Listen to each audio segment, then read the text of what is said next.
right, we are live. Hey guys, hey Facebook friends. Good morning. We are here this morning at my home in El Dorado Hills with my very good friend, Mioshi Taylor.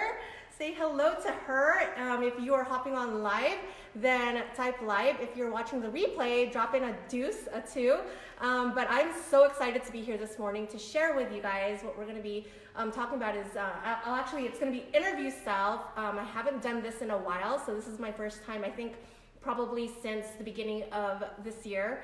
And I'm just really excited to bring her along and to have her share with you her journey of turning her pains into her purpose, because I know too often this topic is easily dismissed because of the stigma of how people feel. And when you're feeling like you're in an emotional rut, it's almost like, social taboo, and we can't talk about it, or we can't even, come to real terms with ourselves because we feel like there's wrong in us and like what's wrong with us, right? So I wanted to share with you guys her story. Well, she's going to share with you her story about, how she's been able to turn her pain into purpose. She actually just celebrated her birthday, 35 years old today. Woot woot! Happy birthday. Thank you. Yeah. And so, she has such wisdom in her. And I know that by the grace of God, He has brought us together today because we've only met, this past spring at an event in Sacramento. And we've crossed paths and have been really good friends since. And I really just want her to share her heart with you guys because it's just so profound that it's impacted me in a way that has changed me forever, and I know will impact some of you that are watching today. So Mioshi. Yes, hi. I'm so excited to be here. Thank you for having me. Absolutely.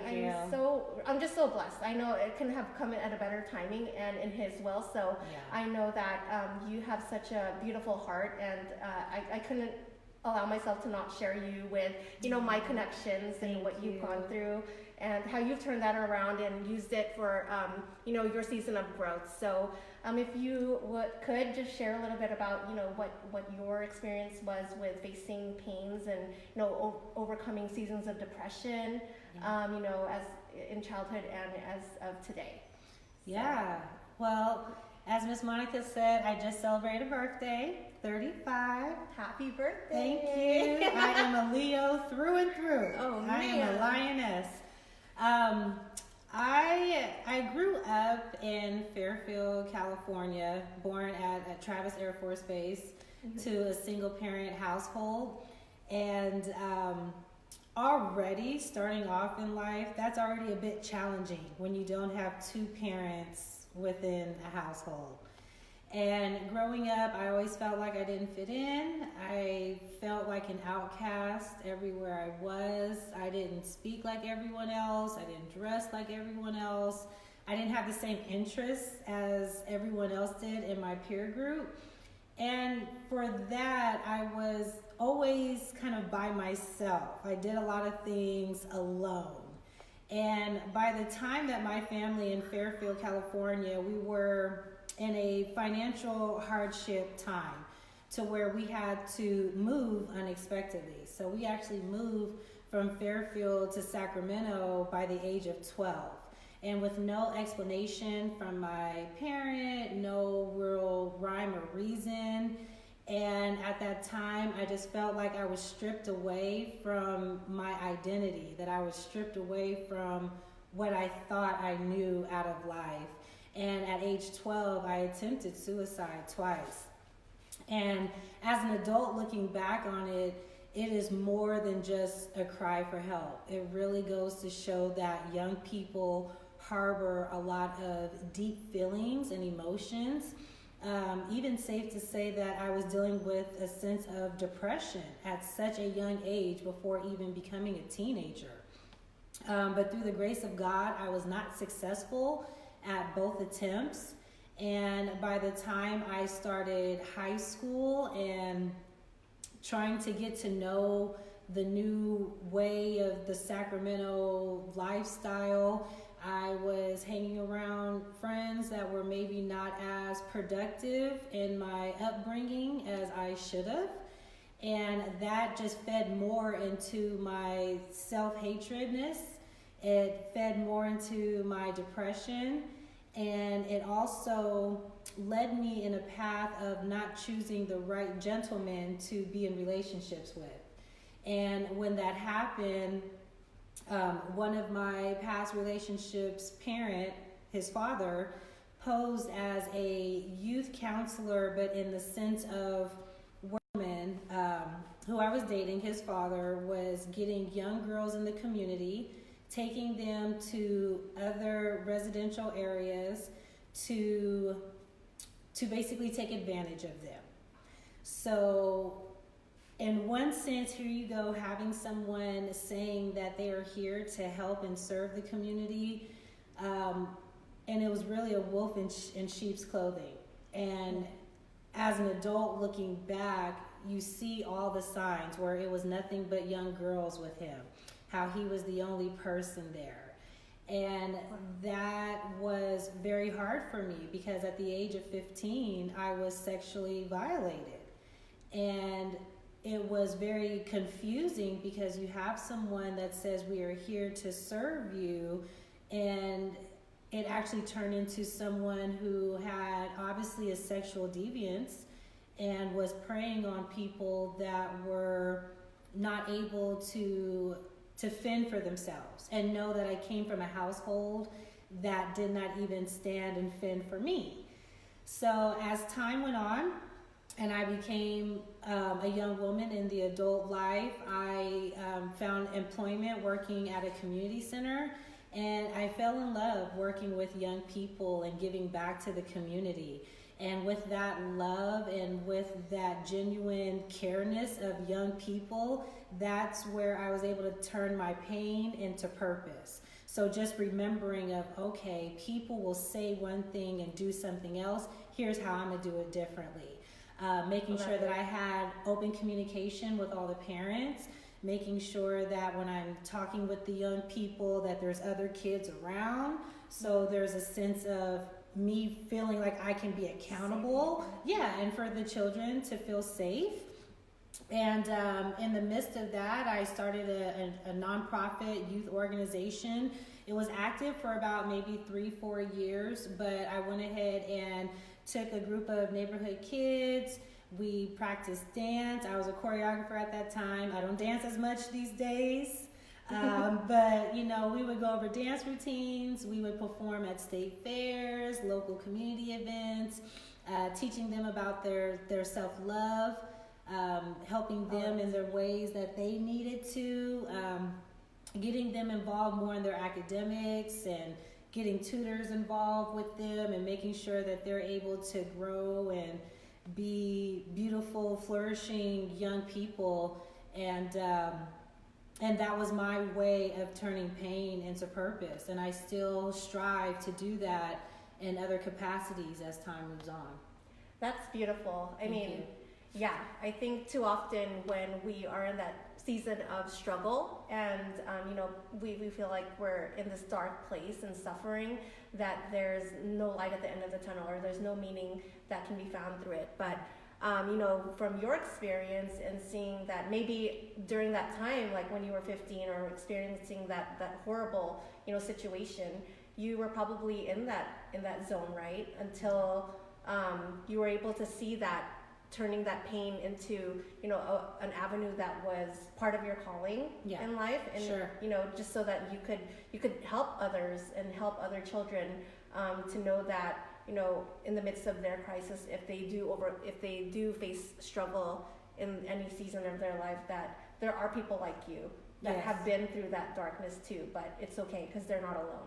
Absolutely. I can 100% say that with my life struggles, it has turned into me being an advocate for the voiceless.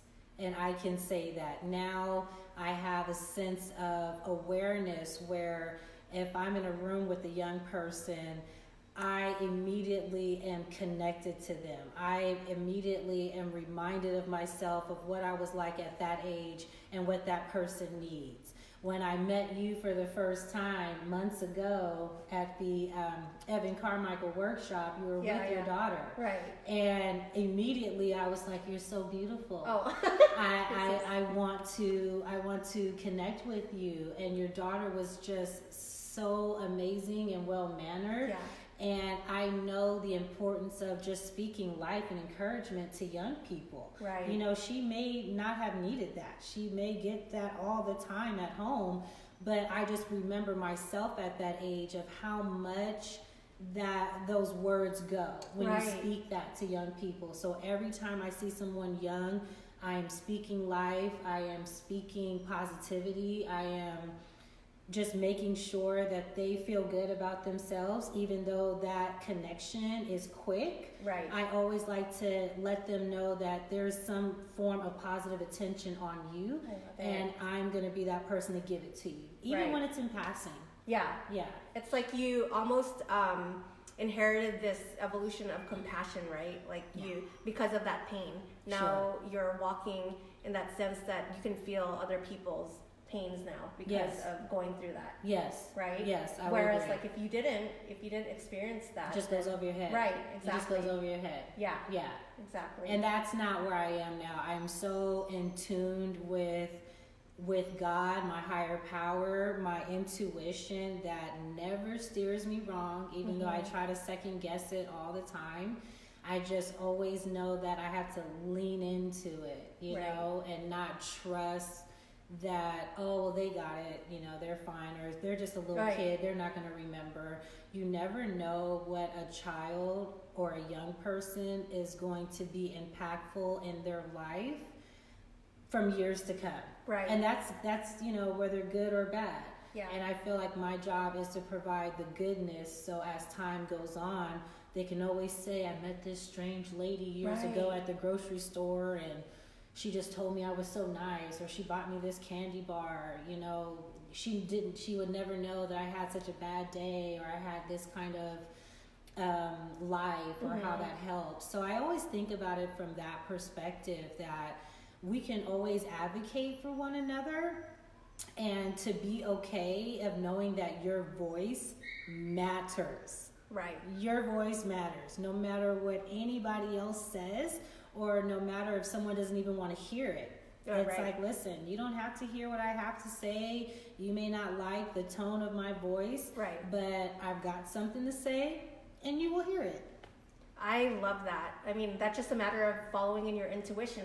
Even if fear creeps in and you start second guessing yourself, I know that that's something that you live by as well. How important is it to you to, as far as like this, the growth that you have experienced because of you following your intuition? You know, some people just say, like you mentioned, they say, oh, someone else will help her, or someone else will, you know, take care of that. Like, who am I? Like, maybe I feel inadequate. Like, who am I to even share my thoughts or anything? Like, how important is it for one who's maybe watching this, who also has that, you know, setback of doubting themselves, because they don't feel like they're capable or qualified to even share, you know, their own experience in life? How can you encourage them to start following their intuition?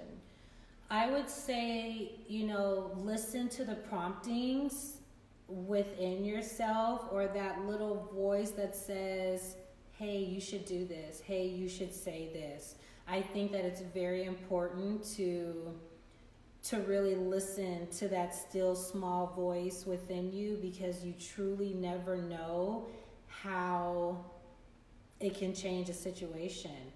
And that is something that I am just now starting to work on in my adult life.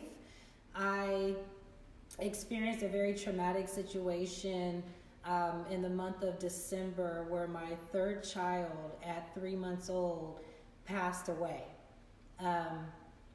just unexpectedly. And I think that deep down I had a sense of maybe knowing to do something different, or maybe a deep knowing of just, it's hard to put into words, because I hate to sound so dramatic, but it's true. If you don't listen to yourself, you can end up hurting yourself or those around you without even realizing. And that was so hard for me, of having to experience the death of my baby. You know, here I am for 9 months pregnant, feeling his kicking and movement and bonding with that heartbeat, to give birth without an epidural, okay, because that was hard. My first two, I had the medication. The last one, the contractions were just 2 back to back, so I didn't have enough time to get the medicine. So I felt every sense of the pain of childbirth that was originally intended for us to have. And that level of pain does not describe the level of pain of having to bury my child. And, you know, you look back in regret. You look back on, wow, I should have listened to myself. I should have taken the time to not be in such a rush. And I think that it is very important that people understand that although it's so many people in the world, we are still very much connected in a lot of different ways. We all go to the same grocery stores. We all go to the same shopping malls. We all go to the same churches. We all drive on the same freeway. So if we are not looking out for ourselves, on top of the overflow of possibly looking out for other people, it becomes self-destructive. Yeah. So my suggestion would be that if you hear that whisper within yourself of doing a particular thing, writing that book, going to that concert, helping out that neighbor, do that. Follow that. You know, there are times where life is not going to give you this blueprint of how everything is going to be and look. So you have to take that one step at a time, but you can't get there unless you take the step. And the step is not always going to be so understanding at first glance, at first blush. Right. Yeah, absolutely. Yeah. And do you find that as you started following your intuition, your confidence grew, and it's just a matter of second nature now, whereas before? I'm getting there. Okay. I can honestly say that I am getting there. I have not yet arrived fully. Yeah. But there is a sense of freedom, right, of listening to my intuition. Driving one day, I went down another path that I usually don't go. But that was my intuition moving. I'm like, wait, I don't even drive this way. And then it wasn't until I was done at that errand coming back that it was a car accident, that something had taken place. Right. So who is to say that I wouldn't have been a part of that car accident? Or who is to say that maybe that would have really prolonged my commute to get to this destination on time, whether it be something small or big. It's the idea that I am listening to thine self. Yes. To myself, for myself. And once your cup is full, that's the running over part. Right. That's how everybody else is able to benefit. When I met you at the workshop that Evan Carmichael hosted, I had already purchased my ticket in the month of November. Right. My child died in December. And I said, well, I'm not going anywhere. I am going to be at home. I'm not doing anything. I am mourning the death of my child right now. And in the month of March, the beginning of March was my daughter's 5th birthday. But I still had to make sure that I pulled myself together to celebrate her day. And that week later was the workshop, and I just felt this tug in me to go. You know, I had followed Evan Carmichael for the last 2-3 years on YouTube, listening to his stations, even his productive music. He even has productive music of just all instrumentals. So when I'm cleaning the house, I got the instrumentals going and doing everything. And it was such a great accomplishment at that particular moment. Not only did I get great business advice, but I felt a sense of community. Yes. I felt a sense of love in a room full of strangers that I never had. Oh my gosh. And I had a private conversation. I made sure I was there early. I was there about maybe 30 minutes early. I was the first one in line to register. Row. I went in the front row, and I pulled him aside privately to tell him what I had just recently experienced just 3 months prior, but I still wanted to learn and grow professionally. And he put me on the spot in front of everybody. And I didn't think he was going to do that. That's why I wanted to talk to him privately. Oh my goodness.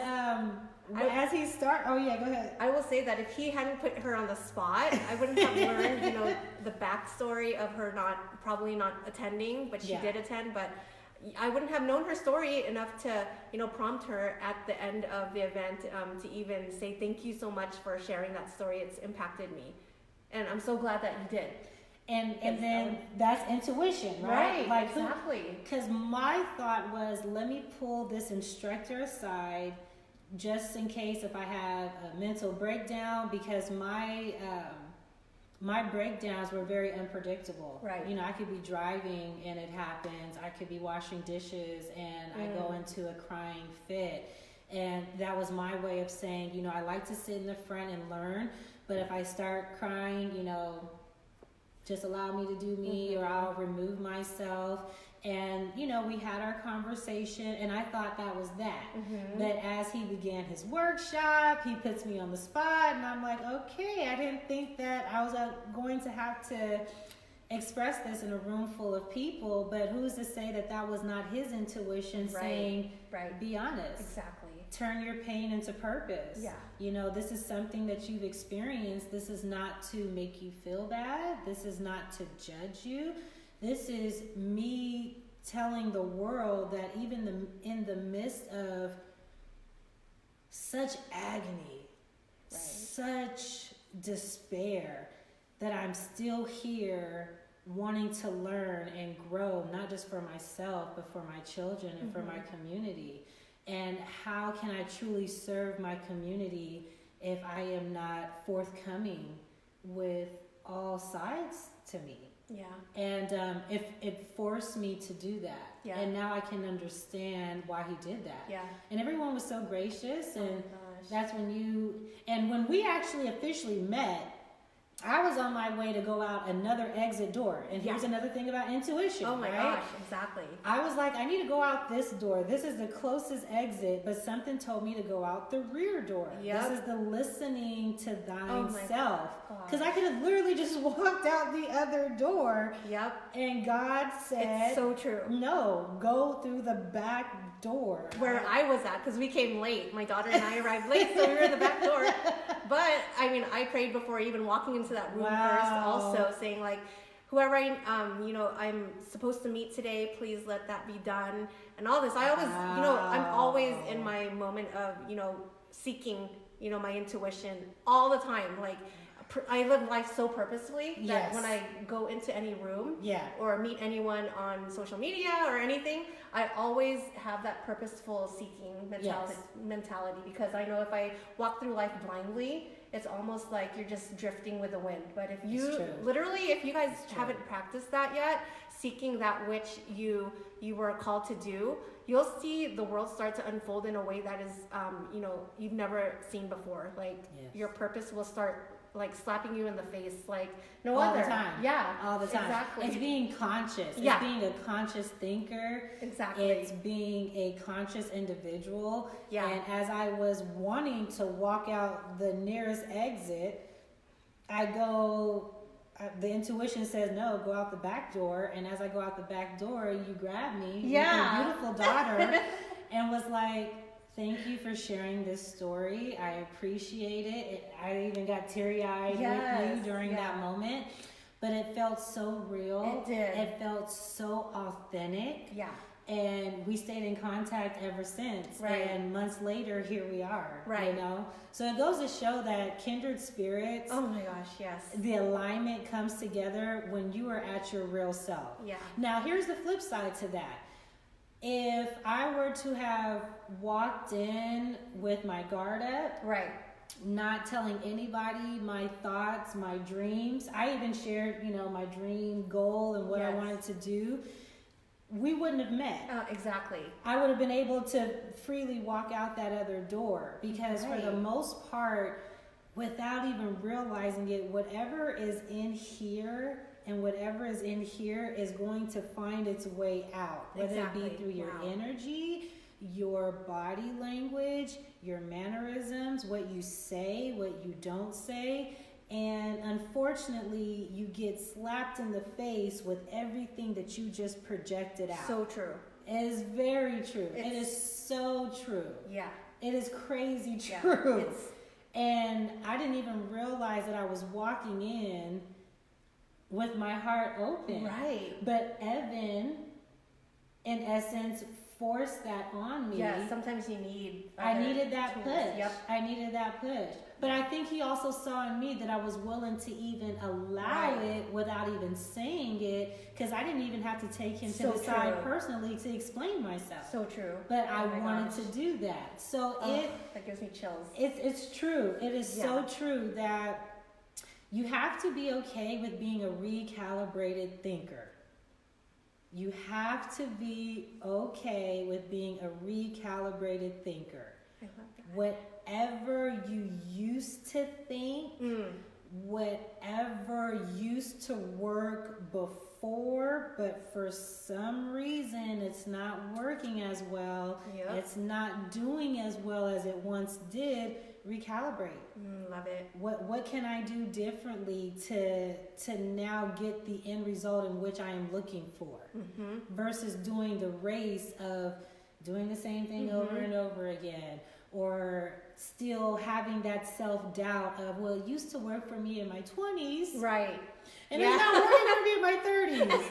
Right? So true. Same thing as workout routine. Yeah. Okay? As a woman, sometimes the things that you used to do in your 20s, it does not work in the 30s, depending on your metabolism. Exactly. You know, I could vouch for that in my 40s. Seriously. You know, you have to recalibrate. Yeah. And it's also looking at your depression. Looking at the things that make you feel sad, recalibrate those thoughts.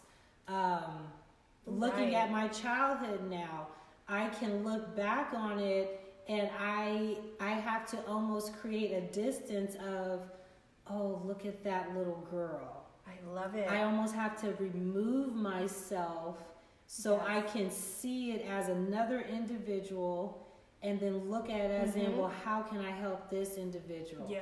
Because in real life, Mimi, that is my childhood nickname, you know, little Mimi is still inside me. She's not going to go anywhere.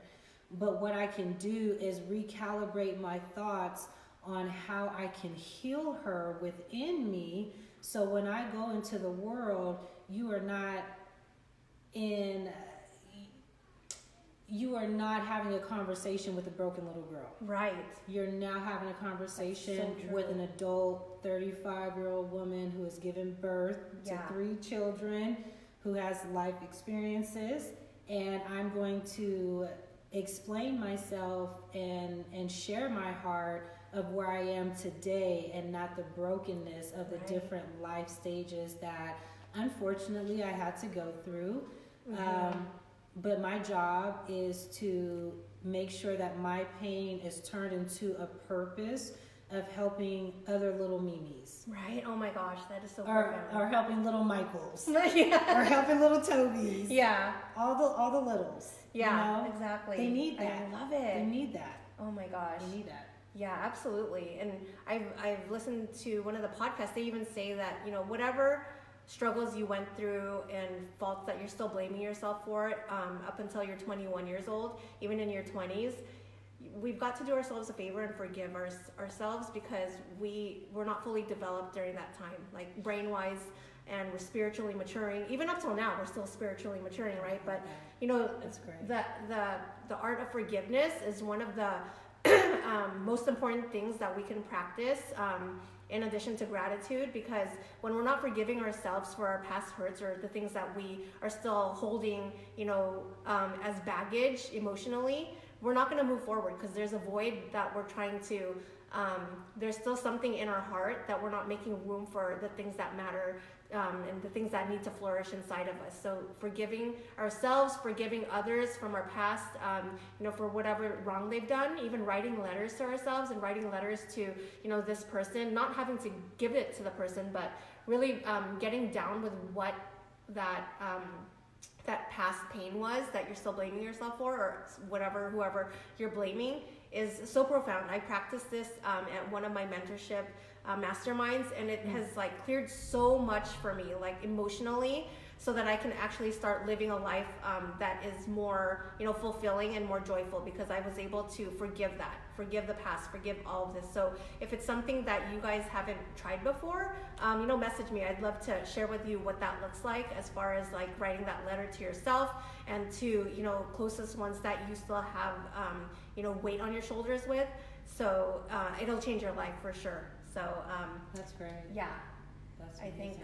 And tell me about That's true. tell me about your morning routines that you do, so that you can grow, for self-development. Do you have a morning regimen that you do?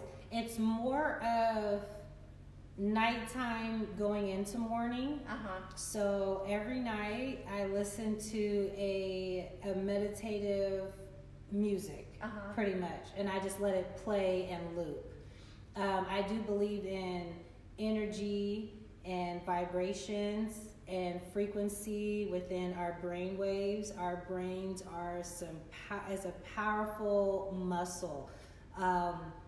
Ways that I do not fully understand, but I understand that when you hear certain things that is repetitive over and over and over again, you tend to believe it. So on the flip side, if someone is telling you all the time that you are rude, you are ugly, you are this, you are that, you hear that all the time. Before you know it, you now think that you're ugly. You now think that you're rude. You now think that you're not a great person. It is a form of reprogramming my mind. So at nighttime, I listen to either Bible verses or positive affirmations behind classical music, because there's already studies that show that when you listen to classical music while you're studying, it just helps with the brain frequency of attaining the information longer, the improvement of memory, things of that nature.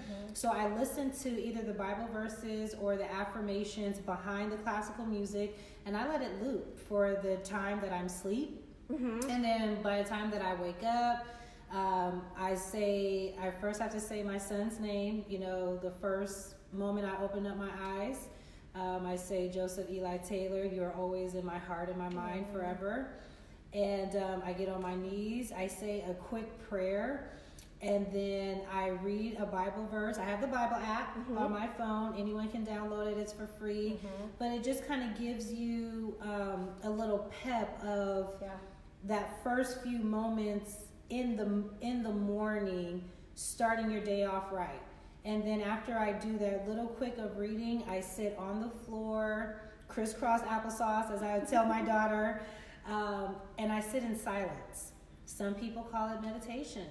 Some people call it all kind of things. I say I just sit in silence. I come at a still place. And then after that, I start my day, with my children and getting things going. And I think that what's important, and I sometimes struggle with this too, where it's like, oh, I want to keep sleeping, and you hit the snooze button, and then, oh, you woke up late, and now you're rushing. But then now when you've gotten up and you're rushing, it's hard to calm your mind down. Now it's hard to calm yourself down throughout the day. You're now in reactive mode. Now I'm reactive. Now my energy is not the same. Now I pour that onto my children. Now my children are running crazy because they're feeling my energy. And I have to realize that my life is not just my own. I share it with two other little humans that count and depend on me for everything. And if I want them to have the best day at school, if I want them to have the best day of just learning and growing, I have to take care of myself first. And then my children are the extension of I. Yeah. And that's the idea of your cup runneth over. The cup being full has to be for me. Because I need that for me. My triggers of, the grief of my child or any of my past woes that I'm still getting that healing on, I have to almost do the work before the day starts because I never know what that trigger is going to be. So once the trigger comes, I'm at least being able to face that challenge from a clear mind versus a frazzled mind already. I'm able to now discern that, okay, this is something that's trying to steal my joy. This is something that's trying to steal my peace. Okay, let me take a step back and let me be more strategic about my emotions. And because we all have emotions, we're going to have them.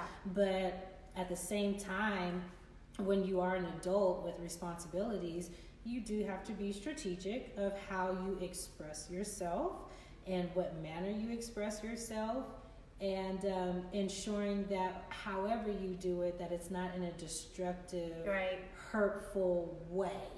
So that would be my thing, is listening to that positivity, music, affirmations, feel good about yourself, even when you don't believe it, even when your breath is stinking in the morning. I am still beautiful. I am God's child. Nothing will harm me. Nothing will break me. I even have to say that when I'm in the shower. I say that to myself in the mirror before I walk out the door, even if it's 2 to 3 different phrases. I say it out loud to myself. It's so important to do that. I mean, some people think like, oh, so I have to brainwash myself. Yes, if that's the case, you've got to brainwash yourself for the positive. Like, we've already been brainwashed for the negative, and you want to get out of that, so you might as well be open to, it's true, other words that you're telling yourself. It's true. It's crazy, but you'll seem crazy, but sometimes we have to do what's crazy in order to, see the rewards that we're seeking. So, and really, who is to say that it's crazy if you're doing it with yourself? Exactly. This is something that you don't have to do in front of anybody if you're not comfortable. This is your own private time. And if you're judging yourself that harshly, that's a good indicator that you're probably judging other people harshly. So true. And that is not conducive to a healthy mental state and well-being. With you talking about forgiving yourself, it's also not being hard on yourself. If no one is around, or if you live with other people, go in the bathroom, close that door, look in the mirror, and even if you have to whisper to yourself, you are beautiful. You are kind.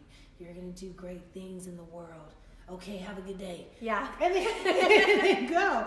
That's your private time. That's your private time, as we all deserve.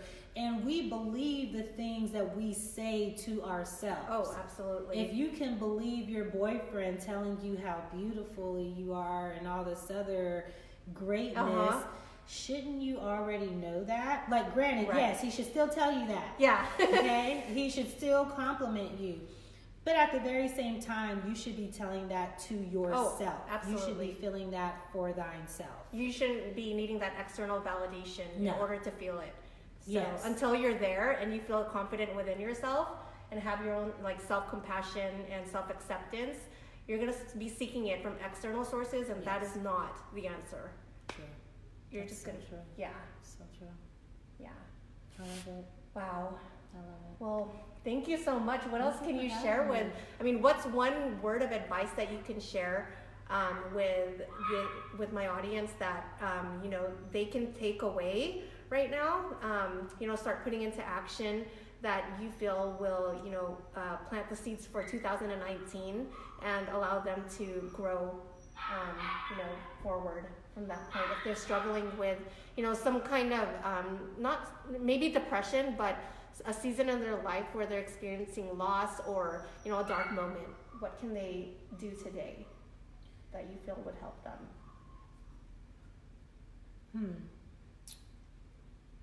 I would say Okay, this is Oprah Winfrey's advice because I follow any and everything that she does. Okay. I would say do the best next thing at that moment. So that means not necessarily focus on the end result, not focused on the bigness of whatever life is for you at that moment.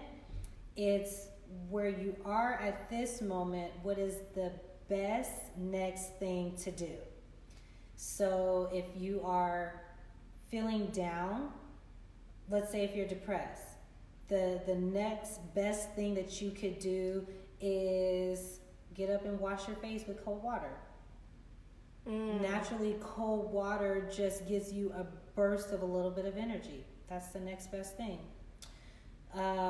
If you need to do dishes, but you keep putting it off, the next best thing is do dishes.